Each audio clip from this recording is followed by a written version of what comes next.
106 pesos lang o may 50 pieces na kandila ka na para sa undas. Sinamahan ko na nga rin umorder nito magandang lagayan ng kandila. Ang ganda nga nito kasi hindi ka na ma-hassle kung saan mo ipapatong yung mga kandila. At maganda rin tong isang candle na nabili ko na nakalagay sa glass. Kaya kung wala pa kayong kandila, ito yung best time para umorder para umabot pa to sa undas. Iisa-isahin ko sa inyo yung mga in-order ko. Una itong candle cup. Maliliit lang yung size ng kandila na to tapos may aluminum sa ilalim. 106 pesos yung 50 pieces nito. Bali pumapatak na 2 pesos and 12 cents lang yung isang piraso nito. Dahil sa liit nitong kandila, bumili na ako nitong candle holder. Kapag kasi maliit, hindi masyadong pansinin, baka masanggi o kaya naman maapakan. Kapag kasi nakalagay sa ganito, mas mapapansin to agad. Saktong-sakto nga tong mga candle cup dito sa lagayan eh, tingnan nyo. At napakadali lang din to ikabit kasi ito-twist nyo lang at maglalak na to. May dalawang kulay tong candle holder, may black at white. Mas nagustuhan ko tong kulay white kasi mas maliwanag to tingnan. Tapos itong candle holder, pwede nyo bilhin na may sabitan o kaya naman wala. Ganito naman yung itsura kapag ikakabit nyo na yung kandila na may sinde. Hindi naman kayo mapapaso dito kasi ganito lang yung proseso. Hahawakan nyo lang yung lagayan dun sa ilalim. Tapos ipapatong nyo lang tong takip at iti-twist. At ayan na o, diba? Napakadali lang ikabit tapos pwede nyo na tong isabit. Kung malaki-laki naman yung budget nyo, mas maganda may dalawang ganito dun sa puntod. Para sa dalawang corner ay merong nakalagay na kandila. Marami na nga nakabili nito at nagustuhan talaga yung quality. Check nyo na lang din yung mga reviews ng ibang customer na bumili nito. Next, kung yung isa maliit na kandila, ito naman malaki-laki yung size. Ito naman nakalagay sa glass tapos yung taas nito pwede kayo mamili ng kulay. Itong pinili ko ay kulay gold. Marami pa silang mga available na kulay kaya sa mga gusto pong bumili nito, ilalagay ko na lang sa comment section o kaya sa description nitong video kung saan po ito nabili. Maganda rin bumili nitong malaking kandila kasi pang matagalan din yung sindi nito. Base sa description, tumatagal to ng 40 to 60 hours burn time. At yung size nito ay halos kalahating dangkal. Sulit nga tong mga kandilang nabili ko kasi itong isa ilalagay ko dito sa bahay. At ito namang may candle holder ilalagay ko kapag dumadalaw kami sa puntod. Kaya guys, kung meron kayo napili dito sa tatlo, ilalagay ko na lang sa description o kaya sa comment section kung saan to mabibili. Marami pa nga pala ako i-share sa inyo ng mga sulit bilhin online. Kaya para updated pa kayo sa mga madidiscovery kong item, huwag niyong kalimutang i-follow ang aming mga social media account. Yun lang, maraming salamat po sa panonood. Bye!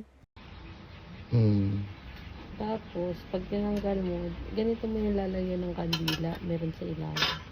So, ito-twist mo lang. Tada! Diyan mo ilalagay yung kandila.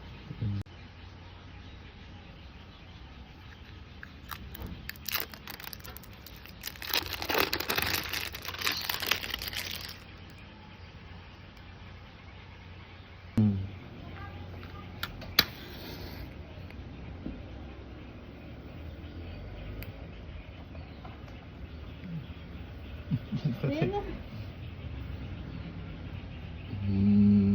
Pili na lang kayo. Pagsabihin mo yung dalawa.